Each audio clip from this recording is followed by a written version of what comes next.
Donne-moi la part de bien qui doit me revenir.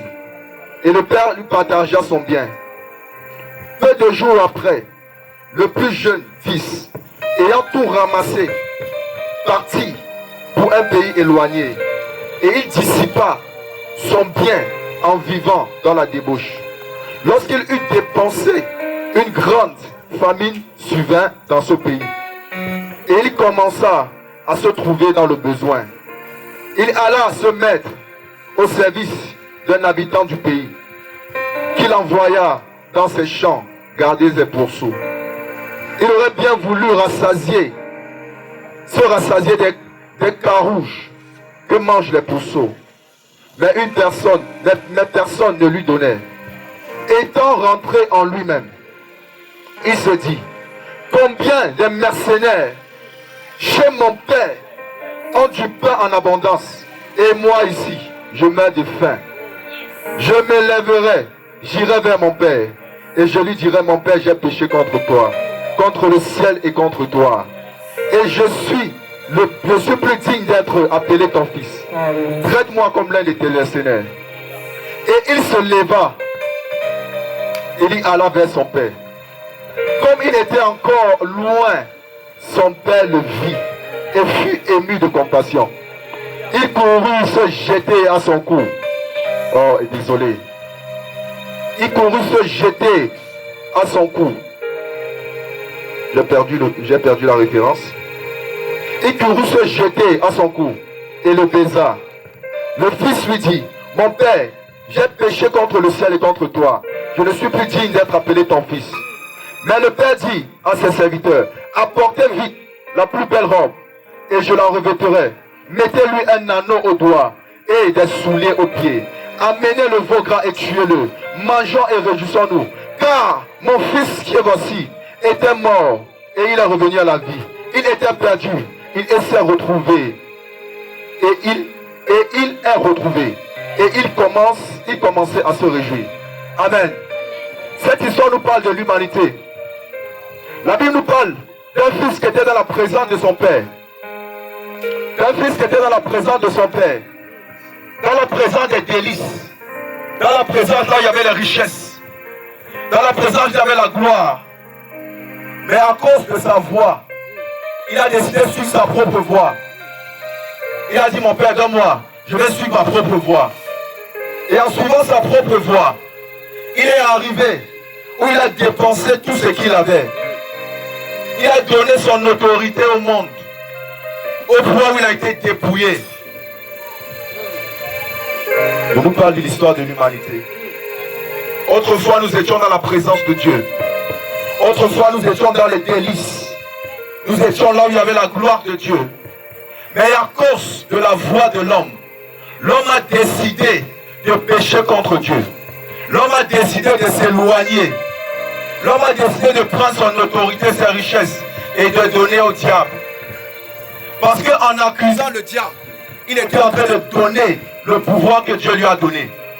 C'est pourquoi toi, chaque fois quand tu vas accuser le diable, tu es en train de lui donner le pouvoir. Chaque fois quand tu vas considérer le diable, tu es en train de lui donner le pouvoir.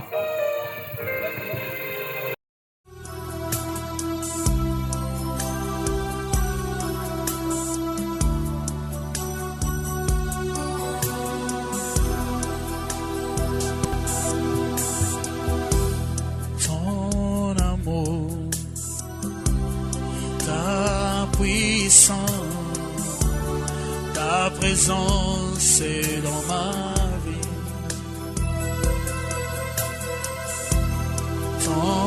Amenez-moi la robe, le vêtement de salut. Amenez-moi le vêtement de salut. Il n'a même pas eu le temps de se laver.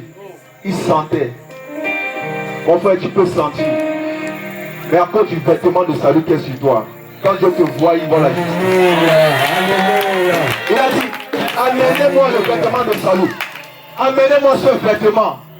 Autrefois en Israël, les fils marchaient avec des souliers. Et les serviteurs marchaient pieds nus. Il a dit, amenez les souliers. Parce que peu importe ce qu'il a fait, il reste mon fils. Peu importe ce qu'il a fait, il reste mon fils. Alléluia. Peu importe ce que tu as fait, tu restes fils. Si tu as accepté le Seigneur Jésus. Amen. La crème des crèmes, c'est qui dit, voilà le veau. Tu es un veau. Le veau innocent. Le veau n'a rien fait. Mais pourquoi le veau doit mourir? Parce que ce veau, c'est l'image de notre Seigneur Jésus. Notre Seigneur Jésus qui était innocent. Parce que la justice de Dieu doit s'abattre. Quelqu'un doit payer le prix. Quelqu'un d'innocent doit payer le prix. C'est pourquoi le veau a été tué. Il fallait que quelque chose meure. Il fallait que le sang soit versé. Le veau a été tué. Le sang a coulé. Mon frère, le sang de Jésus a coulé pour toi. Jésus était innocent. Il était innocent. Il a pris tes péchés. Il n'a pas seulement porté tes péchés, mais la Bible déclare, il est devenu le péché.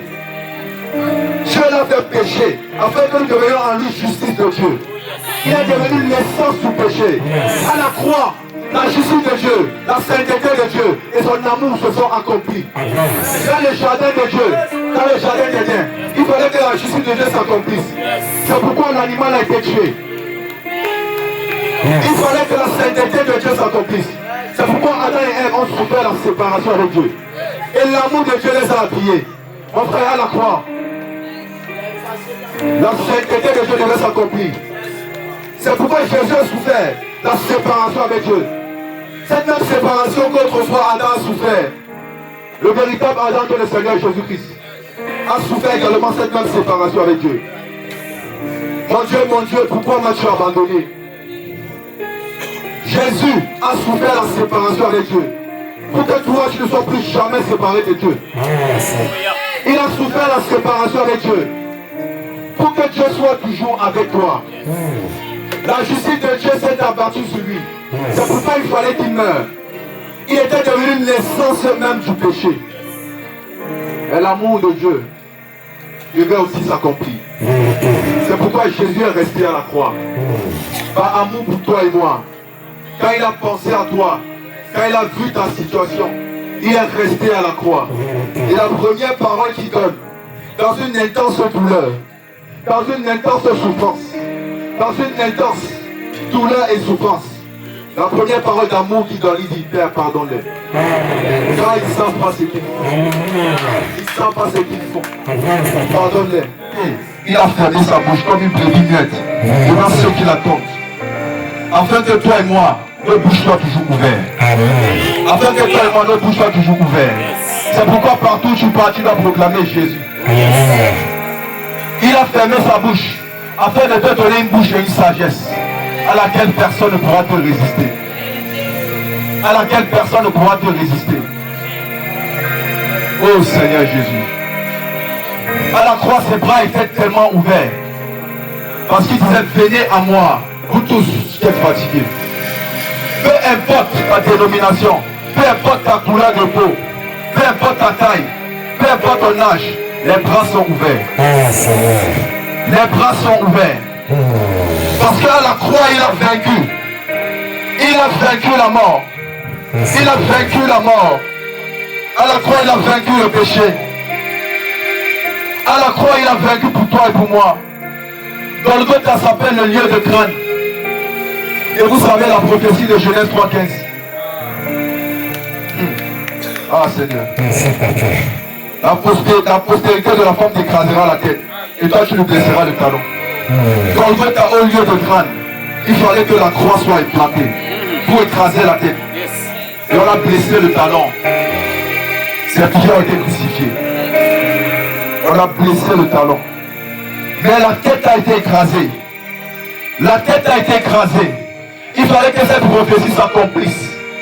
Il fallait que le sang coule à la croix. Il fallait que le sang de Jésus ouvre une nouvelle alliance. L'alliance où Dieu n'est plus seulement dans le tabernacle. La loi où Dieu décide d'ouvrir le rideau de séparation pour se révéler au monde. Mon frère, ma soeur, autrefois, les hommes se déplaçaient pour voir la gloire de Dieu.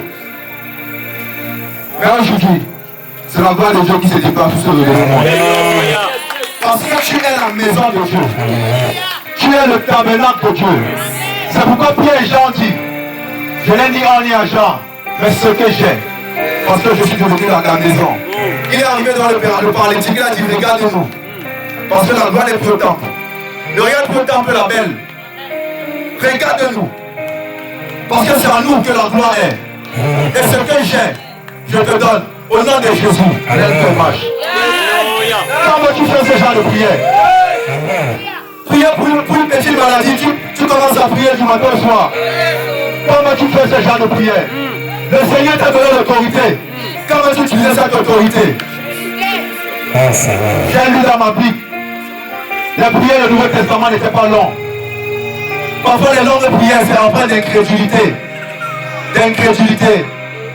Pourquoi tu ne crois pas que le Seigneur t'a donné l'autorité, la puissance de marcher sur les serpents et sur les scorpions et sur toute la puissance de l'ennemi? Et il dit, rien ne pourra te nuire. Pourquoi tu me marches par cette parole? Oh, mes frères, quand le président veut passer, marche, on va dire, mon frère, tu parles, laisse-moi d'abord. Il faut que je tourne d'abord. Parce que la profondeur de cette parole, l'infinie grandeur de la puissance de Dieu qui se manifeste avec efficacité par la vertu de sa force qu'il a déployée. Frère, quand Dieu créait le monde, il n'a pas déployé toute sa puissance. Mais quand il recréait par Jésus-Christ, quand il sortait Jésus-Christ dans le séjour des morts, la Bible déclare qu'il a déployé l'infinie grandeur de sa puissance, qui se manifeste avec puissance et autorité. Pour sortir Jésus, là où il y avait le plus haut niveau ténébreux. Et cette puissance est en toi. C'est une honte pour toi d'avoir peur des sorciers. Nous sommes plus dangereux que les sorciers. Nous sommes de l'ordre de Melchisédek. Je ne sais pas si tu connais Melchisédek. Nous sommes plus dangereux que les sorciers. Eux, ils mangent la chair et le sang des hommes.